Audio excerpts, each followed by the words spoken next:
friends. Welcome to the November reading for Capricorn.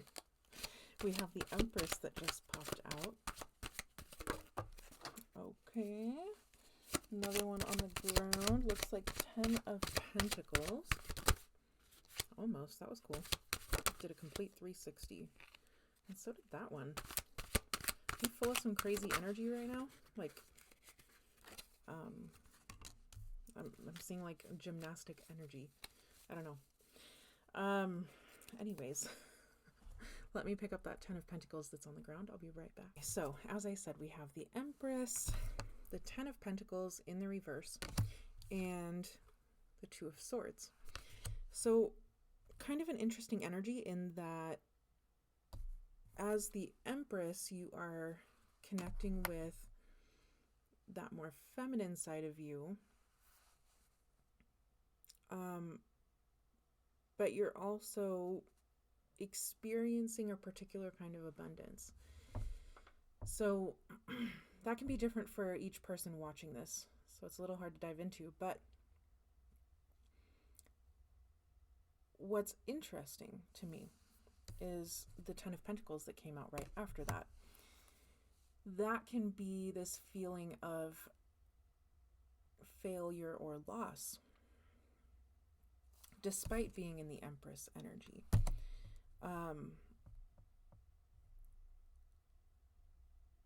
So it's like all of your needs are being met. Everything seems to be going very well, but there's this dissatisfaction within you. And it could be as simple as, something from your last chapter just feels unresolved, or you really didn't want to have to let go of whatever that ending was. Whatever it might be for you, it's still really bothering you. So that's something that you may want to take a deeper look into. I have a feeling that you've just been trying to push it off because life is good. Now, there are definitely a few cards here in the deck, that could point us towards abundance, or a more specific kind of abundance too, right? But I think the reason that it came out with the Empress is that, in our feminine side, masculine, feminine, they both exist within male and female. So I'm not pointing to a particular gender. But in connecting with our more feminine side, we are drawn to our emotions more. So whether that be just feeling more emotional lately, or really taking the time to deeply connect with your emotions, which over the long term will serve you better, but it just depends on where you're at in your journey, right? And then in connecting with those emotions, no matter which level you're at, you still recognize that there's this piece that's off.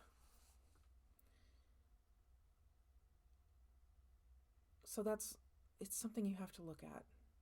I know you want to avoid it. I know you want to push it away.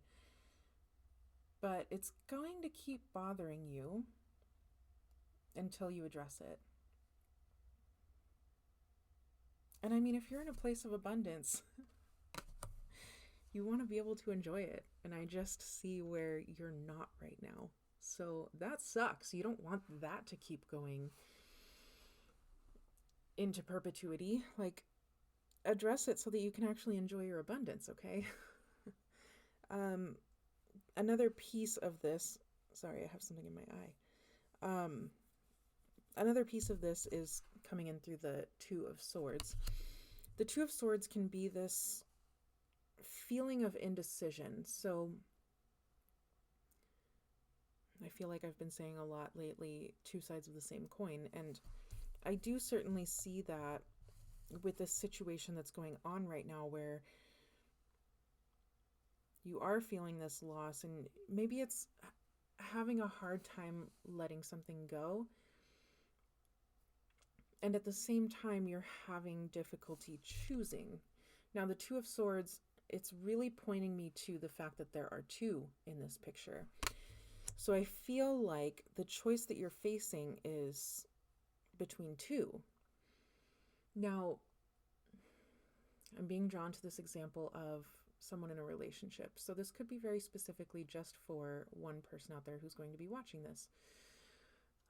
Regardless, the example is you're in a current relationship and everything is going very well. You are finding your abundance in that. You're able to be your full self and really live your life very well with the person that you're with. But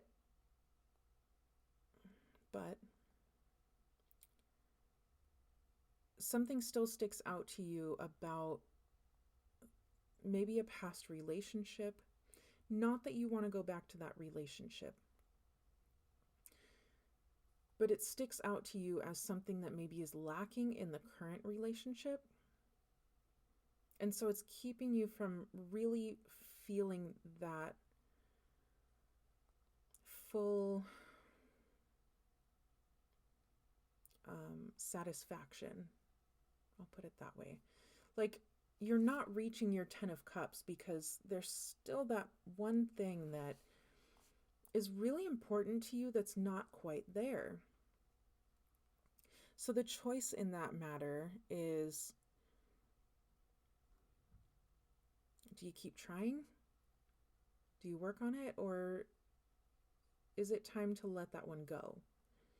Is that one little thing that's missing something that you can work on? Or is it something that is either there or not? You know what I mean? Because if it's just not a part of this relationship and it's something that actually is very important to you, you have to be truthful with yourself and allow yourself to let that relationship go, no matter how much you care about them, because that'll keep bothering you for as long as the relationship persists. You don't want to look back in 30 years and think, gosh, I wonder what would have happened if I had chosen a different partner, if I would be actually happy. That would be terrible.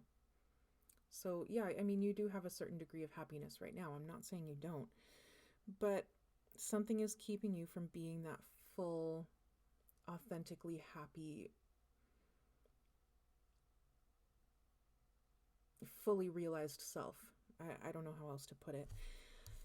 The other part that's significant in this card is that she's blindfolded. And I mean, she could put her swords down and take her blindfold off pretty easily. There's not immediately a significance to why she needs to be blindfolded here. But I think that's where it's calling you to look beyond what's just right in front of you. Go beyond what you are physically seeing.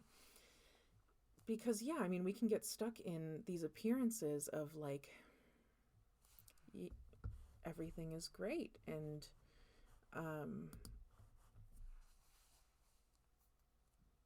you don't really need to address anything because it's going well by all appearances.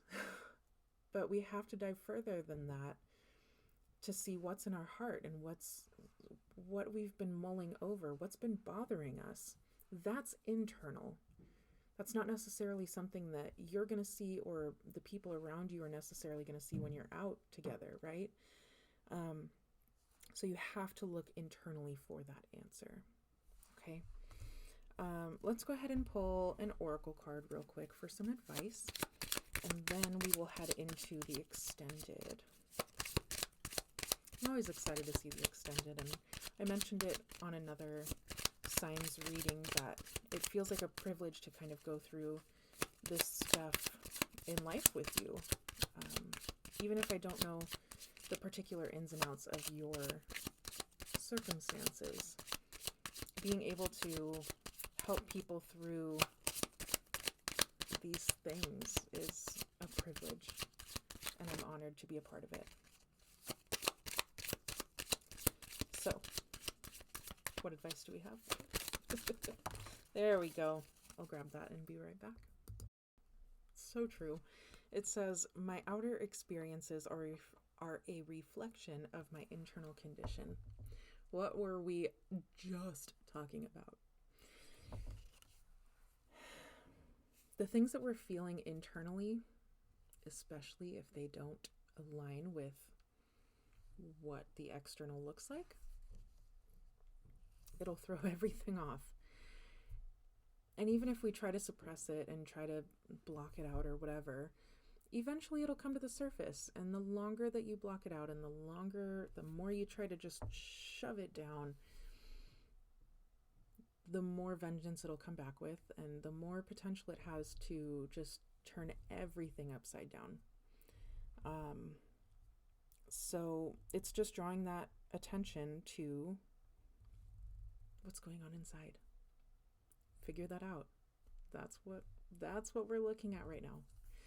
So again, looking forward to finding some clarification over in the extended on Patreon. But even if this is where we part ways, thank you so much for being here. I hope that you found at least one nugget of help, and I look forward to reading for you again soon. I love you lots. Bye.